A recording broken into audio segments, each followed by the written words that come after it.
Good morning students, कैसे हैं आप सभी।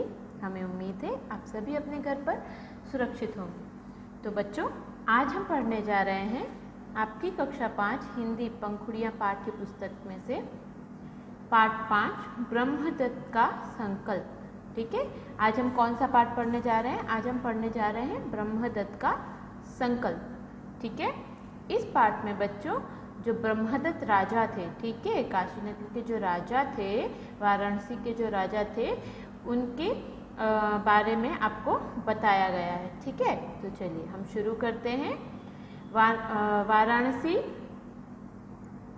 वाराणसी नगरी में ब्रह्मदत्त नामक राजा थे। वे बड़े दूरदर्शी, सहृदय और न्यायप्रिय थे। अपनी प्रजा के सुख दुख का पूरा ध्यान रखते थे, इसलिए सभी लोग उनके व्यवहार से बहुत खुश थे। वे राजा के गुणों का बखान करते थकते नहीं थे। ठीक है, वाराणसी जो नगरी है, ठीक है, वहाँ के ब्रह्मदत्त नामक एक राजा थे। ठीक है, वाराणसी जो नगरी है, ठीक है, वहाँ पे एक ब्रह्मदत्त नामक एक राजा रहा करते, राजा राज करते थे। ठीक है, वो कैसे थे? दूरदर्शी, यानी दूर से ही चीज़ों को समझ लेते थे, दूरदर्शी से दूर की सोचते थे वो। ठीक है, सिर्फ आज के बारे में सोचकर नहीं चलते थे।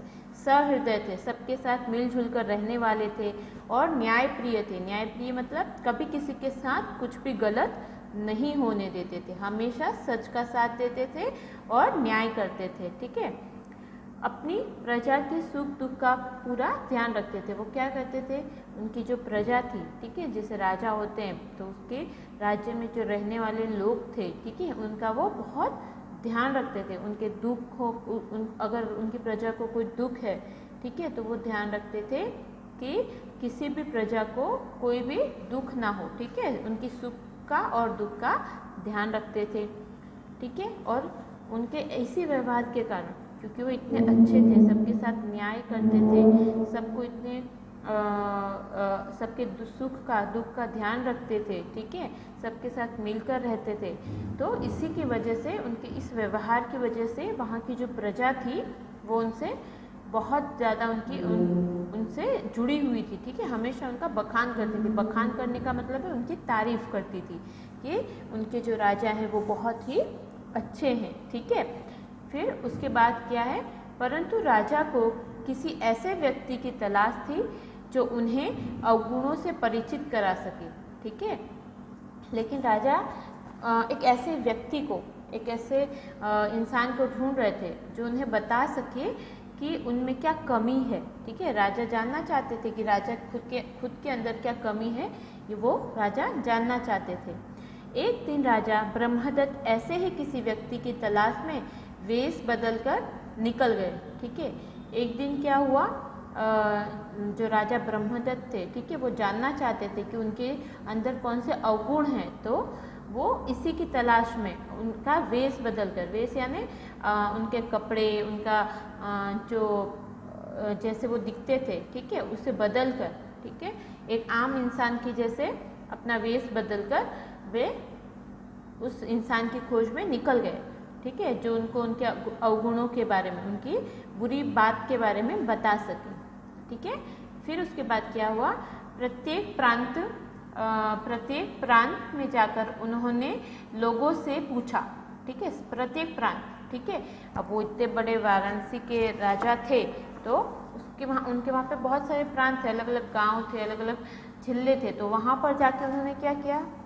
हर गांव में, हर जिले में, हर प्रांत में वो घूमे और उन्होंने पूछा कि लोगों से पूछा कि मुझ में मतलब क्या अवगुण है। ठीक है, परंतु उन्हें हर बार यही उत्तर मिला कि राजा ब्रह्मदत्त जैसा दयालु, विवेकशील और न्यायप्रिय राजा दूसरा नहीं है। लेकिन उन्हें क्या जानने को मिला? उन्हें जानने को मिला कि सभी लोग जो राजा ब्रह्मदत्त हैं, ठीक है, उनके बारे में कहते हैं कि वो बहुत दयालु हैं, विवेकशील मतलब बहुत जल्दी क्रोधित न होने वाले, एकदम शांति से कार्य करने वाले, न्यायप्रिय राजा उनके जैसा और कोई नहीं है। इस तरह से लोगों ने राजा ब्रह्मदत्त के बारे में बताया। अपनी प्रजा को खुश देखकर उन्हें बहुत प्रसन्नता हुई। जब उन्हें पता चला कि उनकी जो प्रजा है, ठीक है, उनके राज्य में जो रहने वाले लोग हैं वो बहुत खुश हैं उनसे, ठीक है, तो उन्हें बहुत खुशी हुई कि वो एक अच्छे राजा बन पाए। फिर परंतु अभी भी उन्हें अपने प्रश्नों के उत्तर उनके प्रश्न का उत्तर नहीं मिला था। पूरे राज्य में घूमते हुए वे हिमालय की ओर चल दिए।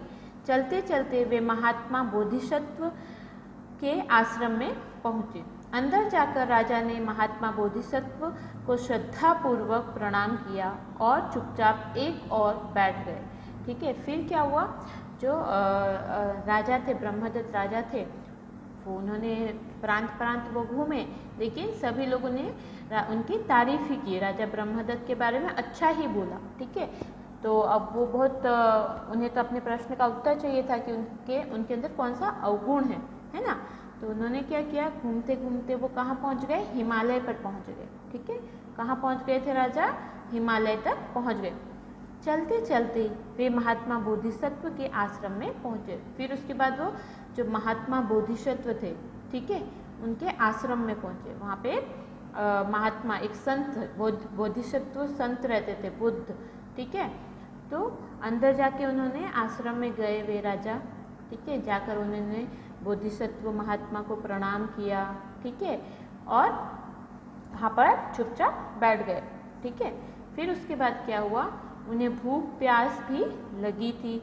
बोधिसत्व ने उन्हें खाने के लिए जंगल के पके फल दिए और कहा, बस ये फल खाकर जल पियो। ठीक है, वो उन्होंने क्या किया था, हिमालय पहुंचकर जब वो बोधिसत्व के आश्रम में पहुंचे तो उन्होंने क्या किया, बोधिसत्व को प्रणाम किया, है ना। हम किसी से भी ऐसे बड़े व्यक्ति, ठीक है, ऐसे अच्छे व्यक्ति से मिलते हैं तो हम क्या करते हैं, प्रणाम करते हैं ना। हम मंदिर में जाते हैं तो पंडित जी होते हैं, उन्हें हम क्या करते हैं, प्रणाम करते हैं। अपने माता पिता को हम प्रणाम करते हैं। तो उसी तरह ये बोधिसत्व थे, वो बहुत बड़े महात्मा थे।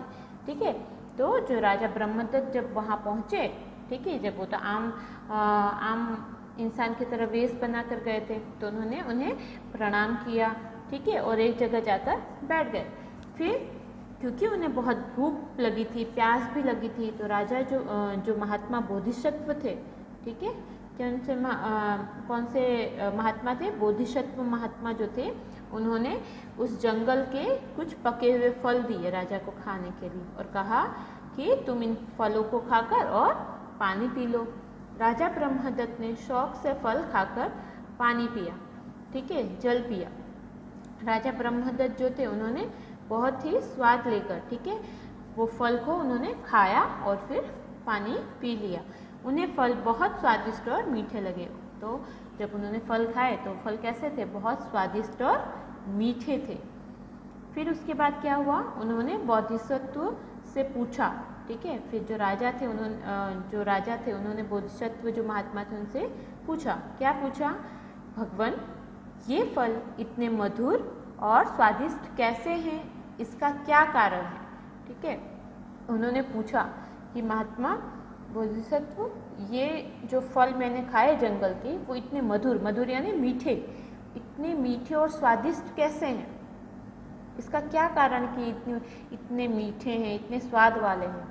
तो राजा ब्रह्मदत्त की बात सुनकर बोधिसत्व मंद मंद मुस्काने लगे। ठीक है, उनको नहीं पता था कि ये राजा है, मतलब राजा भेष बदल के गए थे। तो जब उनकी बात उन्होंने सुनी बोधिसत्व महात्मा ने, तो वो धीरे धीरे, मंद मंद यानी धीरे धीरे हंसने लगे कि ये कैसा प्रश्न आया। उसके बाद बोले, वत्स इस राज्य का राजा धर्म और न्याय के अनुसार राज करता है। ठीक है, उन्होंने क्या बोला, महात्मा जो थे उन्होंने क्या बताया कि जो वहाँ के जो राजा थे, ठीक है, वो कैसे थे, बहुत ही धर्म और न्यायप्रिय राजा थे। ठीक है, हमेशा सच के रास्ते पे चलने वाले राजा थे और हमेशा न्याय के रास्ते पे चलते थे, कभी किसी के साथ गलत नहीं होने देते थे। ठीक है, इसलिए ये फल इतने मीठे हैं। ठीक है, महात्मा ने क्या बताया राजा को, उन्होंने बताया कि जो यहाँ के राजा हैं वो कैसे हैं, धर्म और न्यायप्रिय हैं, सच के रास्ते पर चलने वाले और सबके साथ न्याय करने वाले राजा हैं, इसीलिए इस जंगल के फल इतने मीठे और स्वादिष्ट हैं। फिर उसके बाद क्या हुआ, यदि राजा अन्यायी तथा क्रूर हो तो जंगल के फल, मधु तथा शक्कर आदि सभी कड़वे तथा स्वाद रहित हो जाएंगे।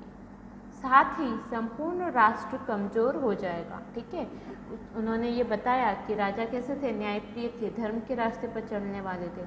फिर उन्होंने क्या बताया कि अगर ऐसा राजा हो जो धर्म के रास्ते पे ना चले, जो न्याय ना करे, है ना, जो अन्यायी हो, जो अपनी प्रजा के साथ अन्याय करता हो, ठीक है, बुरा करता हो, तो वहाँ के जो जंगल में जो फल होते हैं, ठीक है, मधु यानी शहद होता है, शक्कर यानी चीनी, तो फल, शक्कर और मधु जो है वो भी कड़वे हो जाते हैं। ठीक है, और जो पूरा जो राष्ट्र होता है वो कैसा हो जाता है, कमज़ोर हो जाता है।